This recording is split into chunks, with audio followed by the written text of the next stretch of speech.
PRS with the Killers. I'm the man. 8:45. I'm the man. No, I'm the man. No, you're the man. No, I'm the man. Hare Krishna. Hallelujah. Weather Whiplash. Brought to you by the Military-Industrial Complex.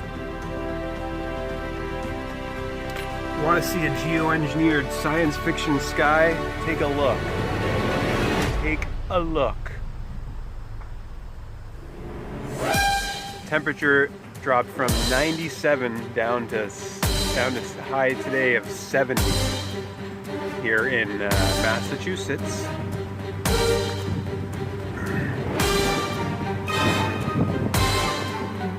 It makes you not want to breathe because you know what this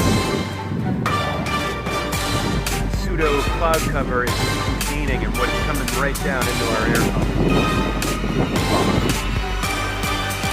Fucked until we take a stand and stop allowing these criminals to schedule our weather and to terraform Earth. Terraform terra. With terror.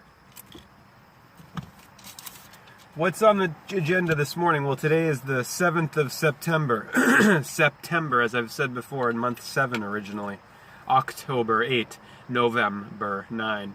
December 10. Burr.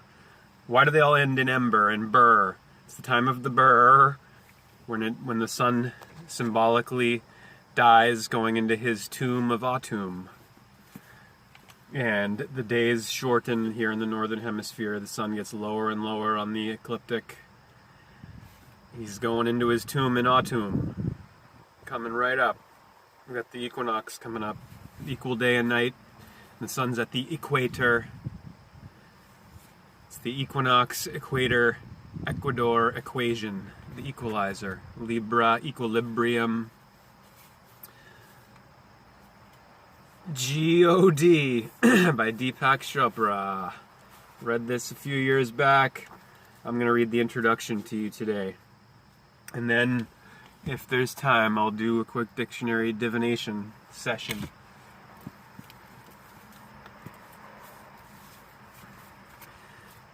First, from Paramahansa Yogananda, I wrote this on the inside. You know, it's kind of lame, I guess, to write on a book, but I did it anyway a few years back. Sanskrit word symbol for God. Om. And oh boy, does that look like a 3, doesn't it? Doesn't Om look just like 3 and M and all this stuff I've been showing you with the E and how all the alpha beta little glyphs are all one. Aleph, Beth, A, they're all A. A through Z is all A. It's all alpha. Alpha, beta, alphabet. That's why alphabet's one word. The 1 and the 2 are one. Sanskrit symbol, word, or symbol for God is Om. Om.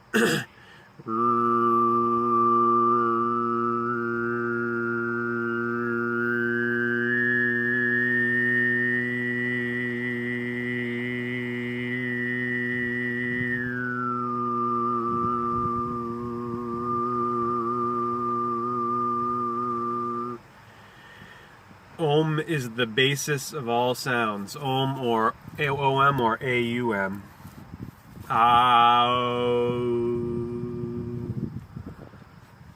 The opening and closing. The alpha, beta.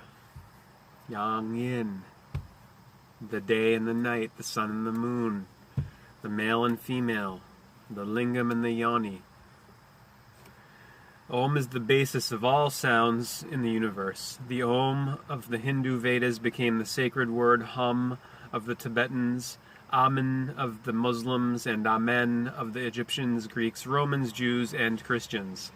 Om is the all-pervading sound emanating from God in his aspect of creator, the voice of all things in creation, testifying to the divine presence in every atom. At Om. A-T-O-M. Meaning the unit, the one.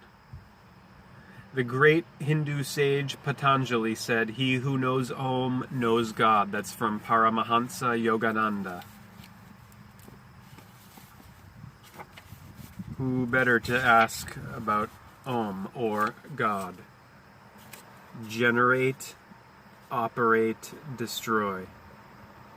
Brahma, Vishnu, Shiva. Maiden, Mother, Crone. G-O-D. G-O-O-D, the good. God, a story of revelation. Deepak ChopRa. Copyright 2012. Prologue.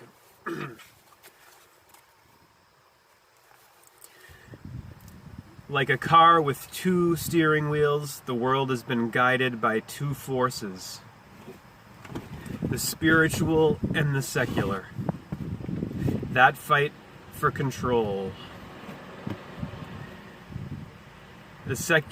Like a car with two steering wheels, the world has been guided by two forces, the spiritual and the secular, that fight for control.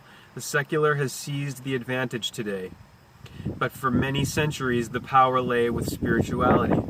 Visionaries could shape the future as much as kings, often more. A king was anointed by God, but visionaries were visited by God.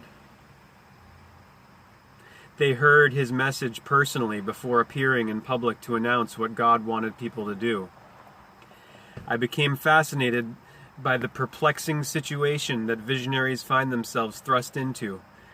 Very few asked for this power to affect other people. God wrenched them from the comfort of everyday life and guided their steps. The voice they heard in their heads wasn't their own, but divinely inspired. What was that like? On one hand, it must have been terrifying. In a world that made a spectacle of feeding martyrs to lions, crucifying saints as enemies of the state, and jealously guarding old religions, the voice of God could be pronouncing a death sentence. On the other hand, to experience the divine was ecstatic, as witnessed by the mystical poets in every culture who had a love affair with the divine. That mixture of rapture and torment became the seed of this book. God is an empty term, except as it finds expression through the revelations of all the saints, prophets, and mystics of history. They exist to plant the seeds of spirituality as direct experience, rather than a matter of hope and faith. Yet no one can say that God was revealed in one consistent shape, delivering one consistent message. Quite the opposite. Somehow, revelations can be divine and contradictory at the same time. Why doesn't God just say what's on his or her mind and let it spread to every people? The contradiction in holy messages arose because of our own limitations. Let's assume that God is infinite. Our minds are not equipped to perceive the infinite. We perceive what we are prepared to see and know. Infinity reveals itself in bits and pieces tailored to each society, epoch, and habit of mind. We label as God mere glimpses of higher reality, like seeing one figure in Da Vinci's Last Supper. A glimpse fills us with wonder, but the whole thing has been missed. With that in mind, I've turned this novel into a meditation about God in us. Only half is fictional, devoted to 10 visionaries entranced by the words that God spoke to them. The other half consists of reflections on what God meant when he singled out these sages, seers, prophets, and poets. The message wasn't the same each time. Job in the Old Testament heard something very different from what St. Paul in the New Testament heard. Yet one sees a pattern. God evolves. That's why he keeps speaking and never grows silent. The very basic fact that God has shifted between he, she, it, and none of the above shows how changeable the divine presence is. But to say that God evolves implies that he began in an immature state and then grew into fullness, when every faith holds that God is infinite to begin with. What actually evolved was human understanding. For thousands of years, perhaps as far back as cave dwellers, the human mind held a capacity for higher reality. Sacred paintings and statues are as ancient as civilization. preceding written language and probably even agriculture. Nearness to God, nearness to God is a constant, not just in human history, but in human nature. If we are connected to our souls, the connection is permanent, even if our attention falters. We think that God changes because our own perception waxes and wanes. The messages keep coming, though, and God keeps showing different faces. Sometimes the whole notion of the divine gets hidden when secular forces snatch the steering wheel and attempt to drive alone. Sometimes the whole notion of the divine gets hidden when secular forces snatch the steering wheel and attempt to drive alone. But the force of spirituality never fully surrenders. God stands for our need to know ourselves, and as awareness evolves, so does God. This journey never ends. At this moment, somewhere in the world, a person is waking up in the middle of the night, hearing a message that feels uncanny, as if arriving from another reality. Actually, there must be many such visitations every night, and the people who step forth to announce what they've heard form a motley crew of crazies, artists, avatars, rebels, and saints. I've always wanted to join this motley crew, and in the following pages I get to imagine that I belong with them. Don't we all, at some level, want to join the outsiders? Their stories tear at our hearts and uplift our souls. The lessons they learned took the human race down unknown roads. One could do worse than to jump the track of everyday life and follow them. Deepak ChopRa, 2012. April 2012. God. Dictionary divination. The binding spine. You put a jacket on a book, just like you put a jacket on a body. Begins with Genesis, genetics, and ends with Revelations, death. Genetics is birth, origins, Revelations, death.